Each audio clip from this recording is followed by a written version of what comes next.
तो हेलो साथियों, स्वागत है हमारे हिंदी के यूट्यूब चैनल पे। आज का जो वीडियो है वह है सर्वनाम का पार्ट नंबर 3। आज हम सर्वनाम के पार्ट नंबर 3 में जो भी क्वेश्चंस हैं वो करेंगे। आज जो सर्वनाम का टॉपिक है पूरी तरीके से समाप्त हो जाएगा। हम part number 1, part number 2, part number 3 आज पढ़ जाएगा।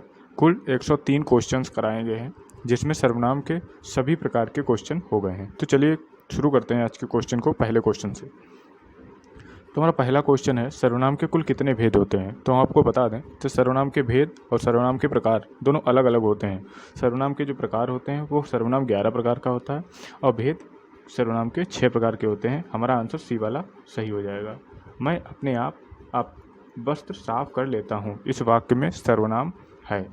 तो मैं अपने आप मतलब निजी हाथों से खुद को बता रहा है, वहाँ पर निजवाचक सर्वनाम होगा। कौन सा सर्वनाम होगा? निजवाचक सर्वनाम होगा।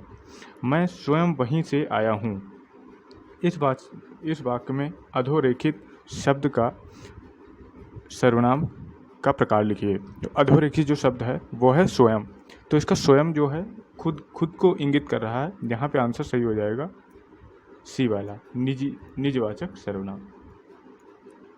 इनमें से कौन सा शब्द पुरुषवाचक सर्वनाम से संबंधित नहीं है? इनमें से कौन सा शब्द पुरुषवाचक सर्वनाम से संबंधित नहीं है? जो कोई है वो पुरुषवाचक सर्वनाम से संबंधित नहीं है, वह है अनिश्चयवाचक सर्वनाम।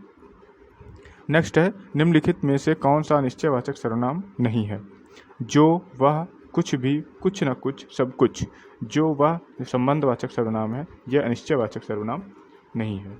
शीला अपने कपड़े स्वयं धोती है, इस वाक्य में स्वयं शब्द जो है कौन सा सर्वनाम का भेद को इंगित करता है या बताता है?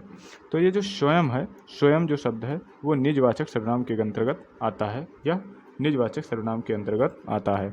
आपके घर में इतना दूध होता है, कुछ हमारे यहाँ भी भिजवा दीजिए। इस वाक्य में अधोरेखित शब्दों को सर्वनाम का प्रकार लिखिए। जो अधोरेखित शब्द हैं इतना और कुछ, क्योंकि ये निश्चित माप नहीं बता रहा है तो ये अनिश्चयवाचक सर्वनाम होगा। यह अनिश्चयवाचक सर्वनाम के अंतर्गत आएगा। नेक्स्ट है, मैं अपना काम आप करूँगा, अपने आप निजी हाथों में बताया गया है। अपने आप करूँगा तो यहाँ पे निजवाचक सर्वनाम हो जाएगा। नेक्स्ट है, वह दूसरों को नहीं बल्कि अपने आप को सुधार रहा है। वह दूसरों को नहीं बल्कि अपने आप को सुधार रहा है। तो ये जो अधोरेखित है, अधोरेखित मतलब अंडरलाइन होना चाहिए। अधोरेखित जो वाक्य है, ये शब्द है वो क्या होगा? अधोरेखित शब्द अपने आप है, अपने आप निजवाचक सर्वनाम को इंगित करता है। आपके घर में स्वयं आया था, आपके घर में स्वयं आया था। स्वयं क्या है? स्वयं हमने आपको बताया, स्वयं निजवाचक सर्वनाम के अंतर्गत आता है। जैसा करोगे वैसा भरोगे, जैसा वैसा, जो सो, यह आता है संबंधवाचक सर्वनाम के अंतर्गत। यह आता है संबंधवाचक सर्वनाम के अंतर्गत। जैसा वह आया वैसा ही चला गया, जैसे वह आया वैसे ही चला गया। इस वाक्य में अधोरेखित शब्दों का सर्वनाम का प्रकार लिखिए। जैसे वह आया और वैसे वह चला गया। तो अधोरेखित जैसे और वैसे, वह है संबंधवाचक सर्वनाम। जैसे और वैसे, वह है संबंधवाचक सर्वनाम। हमारा बी वाला आंसर बिल्कुल सही हो जाएगा। हमारा बी वाला आंसर बिल्कुल सही हो जाएगा। नेक्स्ट, इनमें से निश्चयवाचक सर्वनाम का उदाहरण है।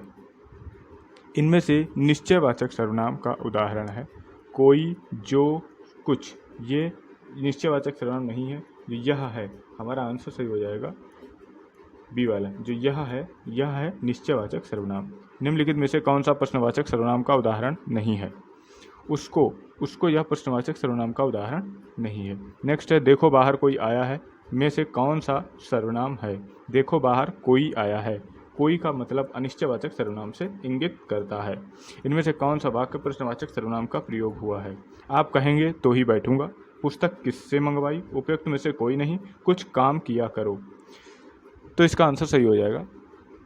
इनमें से कौन सा प्रश्नवाचक सर्वनाम का प्रयोग नहीं हुआ है? तो इसमें से आंसर हमारा सही हो जाएगा पुस्तक किससे मंगवाई। वो पूछ रहा है यह पुस्तक आपने किससे मंगवाई है। बी वाला आंसर हमारा बिल्कुल सही हो जाएगा।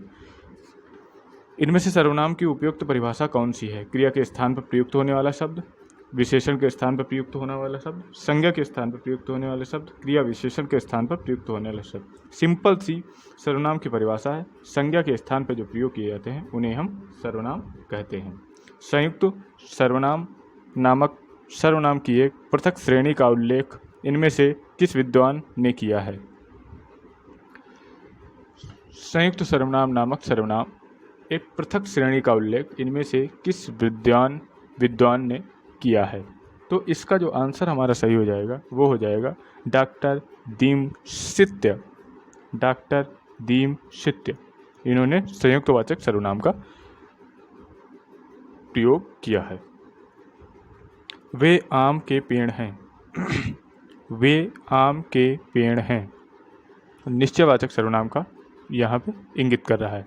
वे आम के पेड़ हैं। नेक्स्ट है, निम्न में से सर्वनाम का कौन सा शब्द है? कौन जो है वह सर्वनाम का शब्द है। कौन जो है वह सर्वनाम का शब्द है। इनमें से निजवाचक सर्वनाम का प्रयोग किस वाक्य में हो? आज अपनापन कहाँ है? यह समस्या मैं आप ही हल कर लूँगा। यह मेरी निजी पुस्तक है। अपनों ने क्या छिपाया? तो हमारा थर्ड वाला आंसर सही हो जाएगा, यह निजी पुस्तक है। सर्वनाम का भेद इनमें से कौन सा नहीं है? तो गुणवाचक सर्वनाम इनमें से सर्वनाम का भेद नहीं है। गुणवाचक सर्वनाम में ये गुणवाचक सर्वनाम। उसका भाई खेलता है वाक्य में सर्वनाम है। उसका भाई खेलता है वाक्य में सर्वनाम है। तो पुरुषवाचक वाक्य में सर्वनाम उसका भाई। आई होप आज का जो सर्वनाम का जो टॉपिक था वो 3 वीडियो में हमने समाप्त किए। जो 40 के क्वेश्चंस हमने कराए। आज का वीडियो थोड़ा छोटा है, इसमें से हमारा जो जितने भी सर्वनाम के क्वेश्चंस बनते हैं हमने सारे कराए। अब नेक्स्ट जो वीडियो पड़ेगा वह विशेषण से संबंधित पड़ेगा। विशेषण के जितने भी टॉपिक, जितने भी वीडियो, जितने भी प्रकार के क्वेश्चंस बनते हैं सारे क्वेश्चन कराने की कोशिश करूँगा। Thank you.